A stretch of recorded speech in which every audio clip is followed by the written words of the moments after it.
नमस्कार, आप देख रहे हैं हॉट स्टॉक्स कॉलर शो और आपके साथ मैं हूं शिल्पा। तो चलिए मार्केट अपडेट देने से पहले आज हॉट स्टॉक्स में क्या खास है ये हम आपको बता रहे हैं। दिग्गज निवेशक जिम रॉजर्स को बाजार में पसंद क्या है और टाटा मोटर से बिग बुल झुनझुनवाला ने क्या तीखे सवाल पूछे। बाजार में कल कहां है मौके और कैसी होगी आरबीएल बैंक लिस्टिंग और कितना हो जीएसटी रेट, ये तमाम बातें आज हम आपको हॉट स्टॉक्स में बताएंगे। और हमारे साथ खास मेहमान भी जुड़ेंगे, लेकिन उससे पहले मार्केट का हाल क्या है ये आपको बताते हैं। बाजार में चौतरफा खरीदारी देखने को मिली है आज और 16 महीने की ऊंचाई पर बाजार रहा। कारोबार में सेंसेक्स और निफ्टी 16 महीने की ऊंचाई पर बंद होने में कामयाब रहे। 9 अगस्त 2016 के बाद निफ्टी 8700 के स्तर के पार निकल गया। आज के कारोबार में निफ्टी की मार्केट कैप में 92,000 करोड़ रुपए का इजाफा भी देखने को मिला और कारोबार खत्म होने पर सेंसेक्स जो है वो 440 अंक और निफ्टी 137 अंक की बढ़त के साथ बंद हुए थे और उधर मिड कैप इंडेक्स ने भी नया उच्चतम स्तर बनाया है। निफ्टी बैंक 52 हफ्तों की ऊंचाई पर है। ऑटो बैंकिंग, तेल गैस, मेटल शेयर्स में सबसे ज्यादा खरीदारी देखने को मिली है। तो चलिए अब बाजार के इस रुख पर मार्केट एक्सपर्ट्स का क्या कहना है, आइए आपको सुनवाते हैं।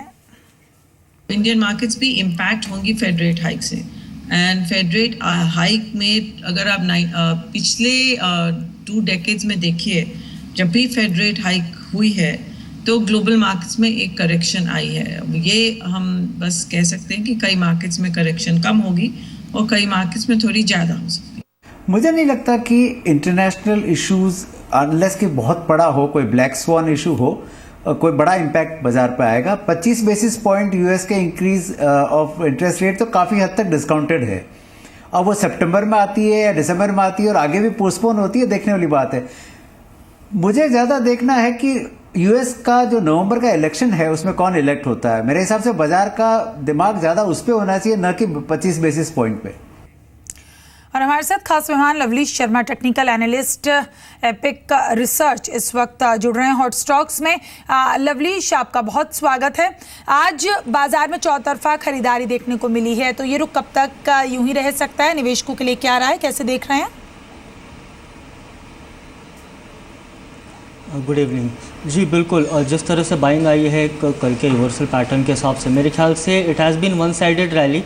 ये वो पर्टिकुलर रैली है जिसने ब्रेग्जिट और राजन्स के rate cut and his living his tenure coming to an end, बहुत सारे बड़े इकोनॉमिक इवेंट इस पर्टिकुलर रैली ने 6800 से कवर करें। टेक्निकली प्राइमरीली हम बुल ट्रेंड में है। कहीं ना कहीं एक 200 पॉइंट्स की एक रेंज आती है, मार्केट कंसोलिडेट होता है ब्रीफली एंड देन एक नेक्स्ट लेग ऑफ रैली देखते हैं। सेम यही हुआ है। मेरे ख्याल से market has बॉटम्ड out in the near term. 8610, 8640 ऐसे सपोर्ट अब बन गए हैं जहाँ पे मेरे ख्याल से थोड़ी सी भी गिरावट आती है तो हम बाइंग देखते हैं। शॉर्ट टर्म में मेरे ख्याल से Nifty has a potential to test 8800, going beyond 8800, 8840 एक नेक्स्ट लेवल रहेगा जो हमारे रेडार पर रहेगा। मेरे ख्याल से आने वाले समय में बाइंग डिप्स की स्ट्रैटेजी के साथ काम करें और 100 से 150 अंकों की तेज़ी आ सकती है। जी चलिए, कॉलर्स का सिलसिला शुरू हो चुका है। हमारे साथ इस वक्त एक कॉलर हैं, एक दर्शक हैं जिन्होंने एसएमएस के जरिए सवाल पूछा है। आकाश मित्तल हैं उत्तर प्रदेश से। लवलीश, हेक्सावेयर के इन्होंने शेयर्स की खरीदारी की है। 2750 शेयर्स 213 रुपये 50 पैसे पे इन्होंने खरीदे और इसका लॉन्ग टर्म नज़रिया इन्होंने यहाँ पर रखा हुआ है क्योंकि अभी फिलहाल ये होल्ड करना चाह रहे हैं। तो क्या फ़ायदे का सौदा साबित होगा होल्ड करना? जी बिल्कुल, मेरे ख्याल से आने वाला समय Q2, Q3 ऑफ FY17 मेरे ख्याल से थोड़ा सा प्रॉमिसिंग रह सकता है आईटी स्टॉक्स के लिए। हमने गिरावट जो देखी है, ओवरड्यू करेक्शन हो चुका है। हेक्सावेयर करंटली 200 के लेवल पे आ रहा है। एक वीकली चार्ट पे इस पर थोड़ा सा एक नेगेटिव सेंटीमेंट बना हुआ है, कहीं ना कहीं स्टॉक ने अपना लॉन्ग टर्म सपोर्ट तोड़ा है। बट जो ओवरऑल इसका एक बाइंग मोमेंटम है 190, 192 के लेवल से बन सकता है। इसमें बैंड डिप्स की स्ट्रैटेजी रख सकते हैं उसमें। मेरे ख्याल से शॉर्ट टर्म में अगर ये चाहें, लंबा नज़रिया भी है, होल्ड कर चले। 180 से 190 स्ट्रॉन्ग सपोर्ट है, यहाँ से कि इसमें बाउंस बैक आ सकता है। डाउन द लाइन आपको ये स्टॉक फिर से 240, 250 मेरे ख्याल से एक बार टेस्ट कर सकता है। और विजेंद्र भी हैं मुंबई से हमारे साथ इस वक्त कॉलर जुड़ रहे हैं। विजेंद्र, आपका किन शेयर्स को लेकर सवाल है, पूछिए। विजेंद्र, अपना सवाल पूछिए। हाँ मैडम, मेरे पास गति के 1000 शेयर्स है एट द रेट ऑफ 170। जी जी। तो एज ऑफ नाउ तो काफी 140 टू 143 के अराउंड है। शुड आई होल्ड इट और एग्जिट इट? ये लिए कितना वक्त हो गया आपको शेयर्स? अभी लगभग एक महीना करीब हो गया है और it's not a problem to hold it. I can hold up to 1 year. या चलिए, अभी 1 साल तक आप होल्ड करने की स्ट्रैटेजी में है यहाँ पर। लवलीश, 1 साल तक तो होल्ड करने की स्ट्रैटेजी में है, लेकिन सही क्या रहेगा इनके लिए? जी, जैसा उन्होंने बोला he is able to hold it. मेरे ख्याल से इन्होंने कहीं ना कहीं एक जो यूफोरिया बना था जीएसटी का और एक हमने लॉजिस्टिक्स शेयरों में जो बाइंग देखी थी, मेरे ख्याल से तब के लेवल्स पे बाय करा है। थोड़ा सा इनका जो बाइंग लेवल है ऊपर के स्तर पे है, 170 180 ऐसे लेवल्स थे जहाँ से इसमें एक टॉप आउट पैटर्न बना था, डिस्ट्रीब्यूशन हुआ था। सिंस इन्होंने क्लियरली स्पेसिफाई करा है कि ये बने रह सकते हैं 1 साल तक के, स्टॉक ऑलरेडी एक 143 142 तक के करेक्ट हो चुका है, तो 1 साल तक के अगर ये होल्ड कर सकते हैं, मैं इनको निवेश बने रहने की सलाह दूंगा। मेरे ख्याल से अगर डाउन द लाइन हम देखें जिस तरह से जीएसटी का जो भी एक इम्प्लीमेंटेशन पार्ट होगा, जिस तरह से इस पर्टिकुलरली सेक्टर में हम कंजम्पशन थ्योरी के हिसाब से भी चले बूम आएगा, तो मेरे ख्याल से आने वाले कुछ क्वार्टर्स में एक रिकवरी आएगी। जो प्रॉफिट बुकिंग है शॉर्ट टर्म है in nature and it was overdue on the charts. मेरे ख्याल से बने रह सकते हैं। ये कहीं ना कहीं आने वाले 2 से 3 महीने में इस स्टॉक में फिर से हमको एक बाइंग मोमेंटम देखने को मिलेगा। थोड़ी सी इनकी कॉस्ट हायर है, बट स्टिल मेरे ख्याल से इस स्टॉक में पोटेंशियल है 190 टू 195 इन नियर टर्म। जी, और एक और एसएमएस हमारे पास आया राजकुमार का सूरत से। बायोकॉन के शेयर्स के बारे में लवलीश ये जानना चाह रहे हैं। 25 शेयर्स खरीदे हैं 547 रुपए पर, ज़्यादा होल्ड करने का फिलहाल मन नहीं है इनका, तो क्या स्ट्रैटेजी ठीक रहेगी? जी, काफ़ी अट्रैक्टिव लेवल्स पे है बायोकॉन। ओवरऑल एक मतलब अच्छी खासी इसने रैली दी है 500 450 के लेवल से इसने मतलब ऑलमोस्ट डबल हो गया है स्टॉक। कंपनी काफ़ी कुछ R&D पे एक अच्छा फोकस करती है एंड जिस तरह से इसने उस पर्टिकुलर सेगमेंट में फोकस करके इन्होंने अपनी न्यू लाइन ऑफ प्रोडक्ट बनाई है, गोइंग फॉरवर्ड मेरे ख्याल से इसके काफ़ी अच्छे वैल्यूएशंस आ सकते हैं। उन्होंने स्पेसिफाई करा है कि ये बुक करना चाहते हैं, मेरे ख्याल से 60 to 70% आप बुक कर लीजिए। ओवरऑल आप एक प्रॉफिट में है तो बने रहिए। मेरे ख्याल से इस स्टॉक में पोटेंशियल है 4 डिजिट होने का। एक बार ये 1000 से 1050 के लेवल छूता है, गोइंग बियॉन्ड काफ़ी मेरे ख्याल से हायर टारगेट्स निकल कर आते हैं अबव 1100। स्टॉक में बने रहिए with 30 to 40% of the holding, आप बाकी का बुक कर आउट हो सकते हैं। और हरीश मोटे हैं पुणे से, एक कॉलर हमारे साथ। जी हरीश, क्या सवाल है आपका? मैडम, मेरे पास बाटा इंडिया के शेयर्स है 250 क्वांटिटी। कितने शेयर्स हैं? 250 जी। और वो है 552.30 के ऊपर। जी, 539 के आपने खरीदे? नहीं 552। 552? हाँ जी 552 जी। तो अभी क्या स्ट्रैटेजी रखी हुई है इनके लिए? लॉन्ग टर्म के हिसाब से। लॉन्ग टर्म के हिसाब से लवलीश यहाँ स्ट्रैटेजी रखी है, 250 शेयर्स खरीदे हैं 552 रुपए में। जी, बाटा में देखिए मैं आपको चार्ट स्ट्रक्चर बताऊं तो थोड़ा सा वीक है। स्टॉक ने एक बियरिश एंगल्फिंग पैटर्न बनाया है। अगर आप वीकली चार्ट देखें तो इसने कुछ लास्ट 1 से 2 महीने के जो गेंस थे उसने ओवरऑल उसको इरोड कर दिए हैं and stock is actually on the down side support. एक इसमें 510 का इसमें मैं इनको सलाह दूंगा कि स्टॉप लॉस लगा कर रखें। 540 550 ऐसे लेवल से जो थोड़ा सा रेजिस्टेंस का काम करते हैं। एक बार ये स्टॉक इस पर्टिकुलर लेवल के ऊपर हमको क्लोज दे देता है, it has potential to go 585 590। अगर कोई इसमें निवेश करना चाहता है तो मैं मना करूंगा, लेकिन अब जिस तरह से ये बने हुए हैं 510 का स्टॉप लॉस लगाएं। इस स्टॉक में पोटेंशियल है वापस 580 से 590 के लेवल्स दिखाने का। तो चलिए अभी होल्ड करने की यहाँ सलाह दी जा रही है आपकी तरफ से। और एक और कॉलर है इस वक्त हमारे साथ, रायबरेली से अरविंद हैं। अरविंद, कौन से शेयर्स के बारे में सवाल है? मैम, मैंने IGL का शेयर लिया हुआ है 778 के रेट से। 180 शेयर है मेरे पास। जी, कब लिए थे आपने शेयर्स? मैम अभी एक हफ्ता हुआ है मैम। 1 हफ्ता। स्ट्रैटेजी क्या रखी है इन शेयर्स के लिए?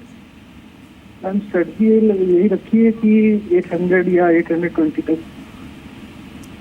जी, तो अभी लवलीश इनको क्या राय देंगे? अभी ज़्यादा वक्त नहीं हुआ, हफ्ता हुआ है, इन्होंने 180 शेयर्स की खरीदारी की है 778 रुपए में। जी, और जो इनका टारगेट निकल कर आया काफ़ी रियलिस्टिक है मेरे ख्याल से। अभी एक अच्छी खासी तेज़ी आई थी तभी इनके बाइंग हुई है। ओवरऑल स्टॉक देखें तो आप एक डेली चार्ट पे एक कंसोलिडेट हो रहा है, अच्छी खासी रैली आई थी। ओवरऑल एक कंसोलिडेशन हो सकता है चार्ट में, बट गोइंग फॉरवर्ड बहुत स्ट्रॉन्ग बुलिश स्ट्रक्चर है चार्ट का। अगर ये होल्ड कर रख सकते हैं तो 810 एक प्राइमरीली इनिशियल टारगेट होगा। 810 के ऊपर अगर ये स्टॉक क्लोज करता है तो गोइंग बियॉन्ड 840 850 तक के इस स्टॉक में लेवल्स निकल कर आ सकते हैं। मैं इनको बने रहने की सलाह दूंगा। 810 से 840 मेरा हायर साइड में इस स्टॉक में टारगेट रहेगा आने वाले 1 से 2 हफ्ते में। और पुणे से शशांक हैं इस वक्त एक और कॉलर हमारे साथ। जी शशांक, सवाल पूछिए। हेलो सर, मैंने वन इनिशियल ली है 200 शेयर 52 के नाम पे। जी जी, तो क्या मुझे बने रहना चाहिए या फिर प्रॉफिट समझ लेना चाहिए? कब लिए थे आपने शेयर शशांक? ये 2-3 दिन पहले थे। लवलीश 2 या 3 दिन पहले इन्होंने शेयर्स लिए हैं। मैन इंफ्रा के शेयर्स हैं 200 शेयर्स 52 रुपए में। जी, मैं इस स्टॉक में से एग्ज़िट करने की सलाह दूंगा। इनकी कॉस्ट प्राइस के कहीं ना कहीं पास में ही है, क्योंकि जिस तरह से स्टॉक ने बिहेव करा है मेरे ख्याल से इसने एक रैली तो दी है, बट स्टॉक में एक कुछ इंटरेस्टिंग प्ले नहीं हो रहा है। चार्ट पे भी काफ़ी लेथर्जिक है। ओवरऑल इसमें एक जो ट्रेडिंग रेंज बनी हुई है दैट इज़ बिटवीन 53 to 47, और इनका जो बाइंग प्राइस है वो on the higher side of the band है। तो इसमें मैं इनको एग्जिट होने की सलाह दूंगा। जिस तरह से इनको अगर इंफ्रास्ट्रक्चर स्पेस या EPC बेस्ड थीम में इन्वेस्ट भी करना हो तो ARSS इंफ्रा और दूसरे स्टॉक्स काफ़ी अच्छे हैं जहाँ पर हमको एक अच्छा खासा रिटर्न देखने को मिला और बनाया जा सकता है। तो इस पर्टिकुलर स्टॉक में से मैं इनको एग्जिट की ही सलाह दूंगा। इससे बेटर दूसरे स्टॉक से जिनमें आप निवेश कर सकते हैं। और एक और कॉलर है मोहित दिल्ली से। मोहित, क्या सवाल है आपका?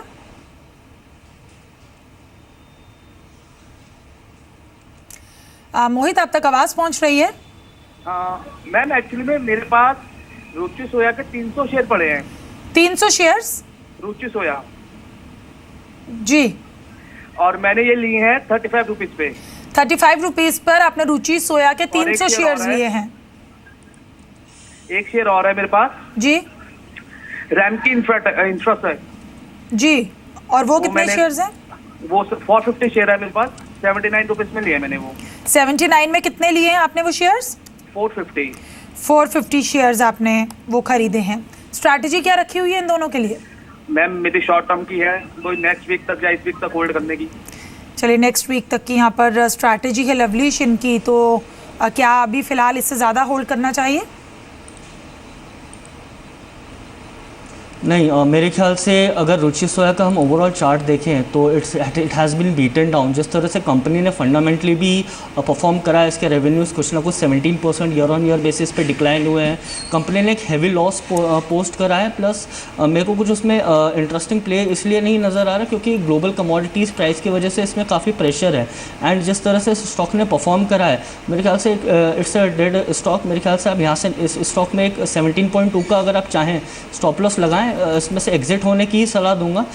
दूसरा आपने एक स्टॉक सजेस्ट करा था रामकी इंफ्रा, जो आपका करंट लेवल 79.80 के स्टॉक पे बाय है। मेरे ख्याल से इस स्टॉक में 20 डेज मूविंग एवरेज अराउंड 75 आ रहा है। आप इस स्टॉक में बने रह सकते हैं। स्टॉक में आने वाले समय में 83 to 84 आप लेवल्स देख सकते हैं। तो ऑफकोर्स रामकी इंफ्रा में मेरी बाय की सलाह रहेगी। नीचे में 75 एक अच्छा स्ट्रॉन्ग सपोर्ट है, उसके साथ आप बाय कर सकते हैं। रुचि सोया में ऑफकोर्स मैं आपको 17.2 का एक स्टॉप लॉस दूंगा। अगर हो सके तो आप इस स्टॉक में से एग्जिट करें। दूसरे कहीं बेहतर स्टॉक से मार्केट में आप जिनमें इन्वेस्ट कर सकते हैं। और इस वक्त हम अपने दर्शकों को बता दें कि आरबीएल बैंक का आईपीओ की कल लिस्टिंग होगी। 224 से 225 रुपए प्रति शेयर प्राइस बैंड वाला आईपीओ करीब 70 गुना सब्सक्राइब हुआ है, जिसमें क्यूआईपी का हिस्सा 73 गुना से ज़्यादा, नॉन इंस्टीट्यूशनल का हिस्सा 141 गुना और रिटेल इन्वेस्टर का हिस्सा करीब 4 गुना भरा है। कंपनी ने आईपीओ के जरिए 15% हिस्सा बेचा और करीब 1213 करोड़ रुपए जुटाए हैं। इस बैंक का कारोबार 16 राज्यों में फैला हुआ है। लवलीश, आरबीएल बैंक आईपीओ की लिस्टिंग होगी कल। बैंकिंग शेयर्स पर बैंकिंग शेयर्स कैसे रिएक्ट करेंगे? क्या असर देखा जाएगा? कैसी लिस्टिंग हो सकती है? जी मेरे ख्याल से पॉजिटिव लिस्टिंग होगी। अगर मैं ओवरऑल आईपीओ पे कॉल लूँ तो जिस तरह से इस पर्टिकुलर स्टॉक ने प्रॉफिट मार्जिन्स पोस्ट करी है from 660-670 odd PAT in FY12 to currently around 2960-2970, मेरे ख्याल से कंपनी ने काफ़ी क्लियरली स्पेसिफाई करा है कि they are looking for expansion. और करंट लेवल्स पे हम जिस तरह से एक स्ट्रेच देख रहे हैं PSU बैंक्स में and some of the private banks, मेरे ख्याल से स्टॉक की एक अच्छी खासी लिस्टिंग हो सकती है। एक 10 से 20% की रैली कल ही हम लिस्टिंग पे इसमें देख सकते हैं। मेरे ख्याल से स्टॉक में अगर कोई है तो लंबा अवधि का नज़रिया भी बनाकर चल सकते हैं। बहुत टाइम बाद एक मतलब बैंकिंग स्टॉक की लिस्टिंग हो रही है। मेरे ख्याल से प्रीवियसली हमने येस बैंक को इस पर्टिकुलर प्राइवेट सेक्टर में आउट परफॉर्म करते हुए देखा है। कोई अगर लंबी अवधि का भी नज़रिया ले तो RBL बैंक में बने रह सकते हैं। और अगर कोई शॉर्ट टर्म में प्रॉफिट करना चाहता है तो मेरे ख्याल से एक अच्छी खासी रैली आपको 102 दिन में देखने को मिलेगी। जी लवलीश बने रहिए। तो आज काफ़ी ज़्यादा सपोर्ट यहाँ पर बैंकिंग शेयर्स का मार्केट में देखने को मिला है और सोमवार को आए IOC के शानदार नतीजों के बाद BPCL के नतीजे कल आने वाले हैं और जी बिजनेस का यह अनुमान है कि पहली तिमाही में रेवेन्यू 9.3% बढ़कर 48,300 करोड़ रुपए रह सकता है, जबकि मुनाफे में गिरावट रह सकती है। मुनाफा 11.7% गिरकर 2250 करोड़ रहने का अनुमान है। पहली तिमाही में EBITDA 0.9% बढ़कर 3,520 करोड़ रहने का अनुमान है। लवलीश, कल BPCL के नतीजे आने वाले हैं, क्या अनुमान लगाया जा सकता है इनके बारे में? जी जिस तरह से OMC स्टॉक ने परफॉर्म करा है, मेरे ख्याल से टॉप लाइन में एफिशिएंसी एंड मार्जिन में आपको एक प्रॉब्लम दिख सकती है, बट बॉटम लाइन मेरे ख्याल से इंटैक्ट रहेगी। जो इनके रेवेन्यूज़ हैं एंड जो ग्रॉस सेल्स के फिगर रहेंगे, मेरे ख्याल से वो अच्छे खासे उसमें हम एक इम्प्रूवमेंट दे सकते हैं। कहीं ना कहीं जो OMCs हैं, मेरे ख्याल से मार्जिन एफिशिएंसी इम्प्रूव करने एंड जो उनका एक इंफ्रास्ट्रक्चर है उसको इम्प्रूव करने में एक FY17 में उस पर काफ़ी ज़ोर है एंड उसी बेसिस पे इन स्टॉक्स ने आउट परफॉर्म भी करा है। और जो आप आने वाले समय में इनके जो रिजल्ट रहेंगे उसमें इन टॉप लाइन जो आपका नेट प्रॉफिट है इम्प्रूवमेंट देखेंगे। भारत पेट्रोलियम अगर आप चार्ट पर देखें टेक्निकली तो एक ब्रीफ कंसोलिडेशन इस स्टॉक ने करा है। मेरे ख्याल से आप 625 एक स्ट्रॉन्ग रेजिस्टेंस है इन द नियर टर्म। 625 के ऊपर ये स्टॉक क्लोज होता है, then we have higher targets around 660 to 675। अगर कोई निवेशक बना हुआ है तो बने रहिए और कुछ प्रॉफिट हो रहा है तो उसको लॉक कर लीजिए, क्योंकि वोलेटिलिटी रह सकती है। On the down side stock has a very strong support at 570, तो इस स्टॉप लॉस के साथ आप इस वोलेटिलिटी को प्ले कर सकते हैं। अगर कोई लंबी अवधि का नज़रिया लेकर बना हुआ है तो बने रहिए। थोड़ी सी वोलेटिलिटी रहेगी, बट मेरे ख्याल से स्टॉक ओवरऑल एक बुल स्ट्रक्चर में करेक्शन जो रहेगा 30 से 40 पॉइंट्स का 570 जैसे मैंने आपको बताया वहाँ तक क्या आ सकता है, but strong overall bullish trend में ही है। बाय एंड डिप्स की स्ट्रैटेजी के साथ इसमें बने रह सकते हैं। चलिए, थोड़ी सी वोलेटिलिटी यहाँ पर देखने को मिल सकती है। और GDP के आंकड़े भी कल पहली तिमाही के जारी होंगे, उनके बारे में बात करते हैं। तो मार्केट के लिए क्या ये भी एक बड़ा ट्रिगर साबित हो सकते हैं लवलीश, क्योंकि अनुमान तो है कि GDP ग्रोथ में गिरावट रह सकती है।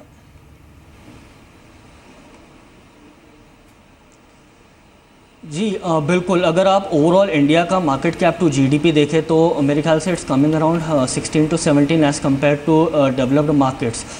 GDP का आप जिस तरह से बात कर रहे हैं तो एक इंटरनेशनल अगर मैं डेवलप्ड मार्केट्स और एमर्जिंग मार्केट्स को कंपेयर करूँ तो we are fairly undervalued. अभी भी वैल्यूएशंस काफ़ी अट्रैक्टिव है, मगर आप अगर एक डोमेस्टिकली ग्राउंड पे बात करें तो of course we are trading at around 23 plus levels in terms of P on the broader index Nifty. तो एक करेक्शन ऑफ कोर्स आ सकता है। हम हायर साइड है वैल्यूएशंस के, आप लार्ज कैप स्टॉक देख लीजिए, मिड कैप स्टॉक देख लीजिए, तो मेरे ख्याल से ऑफ कोर्स जो स्ट्रेच हुए हैं valuations over a period of time in last 6 month from February 29 post budget, तो ऑफ कोर्स वैल्यूएशंस काफ़ी स्ट्रेच हुए हैं large cap mid cap stocks के। तो एक गिरावट हम ऑफ कोर्स देख सकते हैं आने वाले समय में। बट अगर आप ओवरऑल एक इंटरनेशनल लेवल पे बात करें compare to other emerging markets, we are still attractive in terms of long term bet. तो अगर कोई लंबी अवधि का नज़रिया लेकर बनना चाहता है, मार्केट में इन्वेस्ट करना चाहता है, तो we are fairly valued. But yes, in the mean time अगर आप डोमेस्टिक बात करें तो एक करेक्शन 5 to 10% आएगा भी, तो that is healthy on the market और वो ओवरड्यू भी है। तो ऑफ कोर्स एक शॉर्ट टर्म में करेक्शन हो सकता है। तो चलिए, GDP के बाद GST की बात करते हैं, जिसे लागू करने के लिए सरकार ने तैयारी तेज कर दी है। जीएसटी का रोड मैप तैयार करने के लिए राज्यों के वित्त मंत्रियों के एम्पावर्ड ग्रुप की बैठक में जीएसटी को लागू होने में आने वाली चुनौतियों पर चर्चा हुई। इंडस्ट्री ने जीएसटी रेट 18% से ज्यादा नहीं रखने की मांग की है। संसद से जीएसटी संवैधानिक संशोधन बिल को मंजूरी मिल चुकी है। अब 15 राज्यों की विधानसभा से मंजूरी के बाद सरकार जीएसटी कानून में संसद में पेश करेगी। हालांकि जीएसटी रेट क्या हो, इस पर अभी तक संशय बना हुआ है। सरकार की 1 अप्रैल 2017 से जीएसटी लागू करने की योजना है। हमारे साथ जीएसटी एम्पावर्ड कमेटी के चेयरमैन अमित मित्रा हैं। सर, आज जीएसटी बिल पास होने के बाद ये पहली बैठक थी जीएसटी एम्पावर्ड कमेटी की। कौन कौन से ऐसे इश्यूज थे जिसको फोकस किया गया? इश्यूज के बारे में मैं नहीं बोल सकता हूँ। सबसे बड़ी बात यह है कि सारे भारत से जो सबसे बड़े ट्रेड बॉडीज हैं, चेम्बर्स हैं और सबसे छोटे व्यवसायी के जो संस्थाएं हैं, वो सारे यहाँ मौजूद थे। उनसे सारे वित्त मंत्री देश से आए थे। उनसे तफसील से सुनने के मौका हुई कि कहना क्या है उनको और क्या सजेशन देना है। हर संगठन से 5-5 सजेशंस दिए। उससे बड़ा सुविधा होगा, क्योंकि उससे जो लोग टैक्स देंगे उनके सुनाई हुई। आज मैं कहूँगा कि एक ऐतिहासिक मीटिंग थी। सारे एपेक्स चेम्बर्स यहाँ उपस्थित थे। छोटे बिजनेस के जितनी चेम्बर्स हैं सब उपस्थित थे और अभी प्रोफेशनल्स जितनी संगठन है वो सब यहाँ आ चुके हैं। सर, तो इस बैठक से कितना फायदा होगा? डेडलाइन जो है बहुत ही ज़्यादा फायदा होगा समझने में। जैसे सरकार को अपने को तैयार रखना पड़ेगा, भारत के बिजनेस को भी तैयार होना पड़ेगा। लवली, कोई डिस्क्लोजर आपकी तरफ से? जी, जिन भी स्टॉक्स की हमने बात करी है शो पे, हम अपने क्लाइंट्स को भी रिकमेंड करते हैं। मेरी कोई पर्सनल होल्डिंग नहीं है, बट मे भी हमने अपने क्लाइंट्स को रेफर कर सकते हैं। जी, बहुत शुक्रिया लवलीश इस तमाम बातचीत के लिए, आपका हॉट स्टॉक्स में हमारे साथ जुड़ने के